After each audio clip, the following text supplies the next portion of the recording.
California is one of those unique locations where we get many types of flooding. Our more catastrophic flooding tends to be associated with flooding on the main stem rivers. But we also get catastrophic flooding from short duration heavy rainfall on soils that have been damaged, as in burn scars. Well, it floods after fires because the fire basically fuses the ground together and it becomes concrete. Sometimes in a burn condition, you can get double or in some cases quadruple the runoff. What they're doing is burning off all the vegetation on the hillsides. And the vegetation and the roots of the vegetation are what hold that soil in place. So when it starts raining, and when it rains hard, the energy from that rainfall can start to move those soil particles and move them downhill. It will take with it whatever that it can. It will take down rocks, boulders, the rocks of almost any size. And what happens is you get what's called a mud and debris flow. In a post-fire runoff setting, debris flows are very common. They can move as slow as a person can walk or as fast as, say, someone could pedal on a bicycle 20, 25 miles an hour.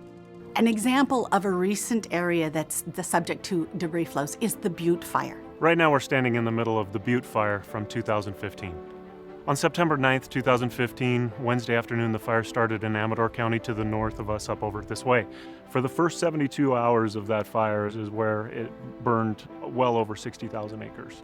We're really concerned about flooding after fire. So out here in the middle of the burn area, we see a lot of straw, and that's in an effort to help reduce the erosion and also maintain that moisture in the soil. So hopefully that seed bed will be able to repopulate and that we can get the additional growth. Some of the preventative measures that the Calaveras County is undertaking to protect life and property is to close off Jesus Maria Road and Hoover Road, the road that we're standing on right now, because this low-lying area along the creek drainage, that floods with almost any storm that we get. During a debris flow, obviously our concern is that it's different than regular water. 3 inches of a debris flow can lift a full-size truck and move it. And so just that little difference between what the water can do and what a debris flow can do could result in life or death. Whenever there's a large-scale wildland fire, there's always a potential threat for a debris flow. However, you don't just need a fire, you also need a couple other ingredients to create a debris flow, and one of those being a significant amount of rain. On Halloween of 2014, we experienced a really unique thunderstorm. And on Halloween, what happened was that the homeowner heard something, got up, and he found out that there was water on his floor. He opened up the front door and called his wife. She came out. Mud came rushing through the house, knocked her out the front door along with a big red chair. And so that was the first event. It was largely dead vegetation and mud for the first event. Following that, on December 11th, and then going into the morning of December 12th, we were tracking a storm which caused a different type of debris flow to occur, a much more significant debris flow, which was mainly comprised of boulders and cobblestones. The debris actually followed this line. So as you can see where we're standing right now, this entire ramp that's behind us is actually the ramp of what the debris flow looked like prior to excavation taking place.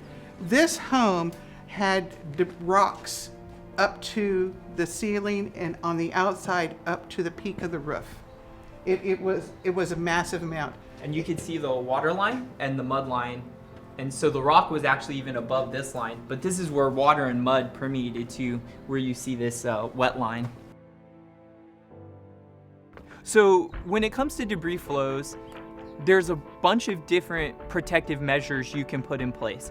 You can do culverts, you can do K-railing. In bigger picture, you could do debris fences like we have up there with debris basins. You have to test those pieces of infrastructure out or those facilities out before you can say, okay, we're clear and safe now. And people here have their evacuation kits ready to go. When we have a storm coming, it's in their car, it's ready to go. They have the materials for their pets and they're ready to leave.